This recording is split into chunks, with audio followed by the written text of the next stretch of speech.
నిజమైన సంతోషం ఎక్కడ ఉంది? మనసు సంతృప్తిగా ఉన్నప్పుడు మాత్రమే నిజమైన సంతోషం ఉంటుంది. వస్తువుల్లో కాదు, భావాల్లో ఉంటుంది. జీవితంలో మనం ఎంతవరకు నియంత్రణలో ఉంటాం? మన ఆలోచనలు, చర్యలు, స్పందనలు మాత్రమే మన నియంత్రణలో ఉంటాయి. ఇతరులు ఎలా ప్రవర్తిస్తారు అనేది మన నియంత్రణలో ఉండదు. అన్ని పనులు సరిగ్గా జరగాలంటే ఏం చేయాలి? ఓర్పు, క్రమశిక్షణ మరియు సమయాన్ని గౌరవించడం ముఖ్యం. వేగం కాదు, స్థిరత్వం ముఖ్యమైనది. మనస్సు నిశ్చలంగా ఉండే మార్గం ఏంటి? ధ్యానం, సత్యవచనం, మంచి స్నేహం ద్వారా మనసు ప్రశాంతంగా ఉంటుంది. మనం చేసే ప్రతి పనికి ఫలితం ఉంటుందా? అవును, ప్రతి చర్యకు ప్రతిచర్య ఉంటుంది. కొన్నిసార్లు తక్షణ ఫలితం కనబడకపోవచ్చు, కానీ తప్పకుండా వస్తుంది.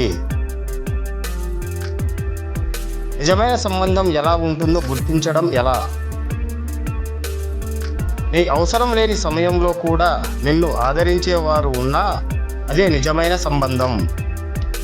ఎందుకు కొంతమంది గొప్పగా ఎదుగుతారు, మరికొంతమంది ఎదగరు?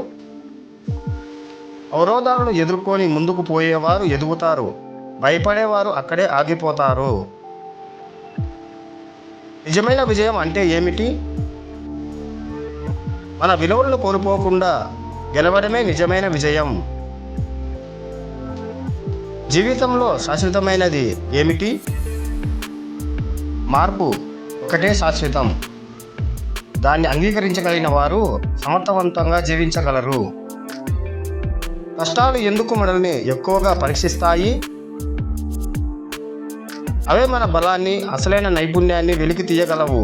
అవి మానసికంగా ఎదగడానికి అవకాశాలు. మనం సుఖంగా ఉండాలంటే ఏమి అవసరం? తక్కువ ఆశలు, ఎక్కువ కృతజ్ఞత, అంతే. బాధ నుంచి బయటపడే మార్గం ఏంటి? అంగీకారం. మనకు జరిగిందని అంగీకరించి ముందుకు పోవడం ద్వారానే ఉపశమనం కలుగుతుంది. గెలుపు తప్పనిసరిగా కావాలా? కాదు, ప్రయత్నం నిజాయితీగా చేస్తే గెలుపు లేకపోయినా జీవితం గౌరవం ఇస్తుంది. మంచితనానికి విలువ లేనట్టు ఎందుకు అనిపిస్తుంది కొన్నిసార్లు?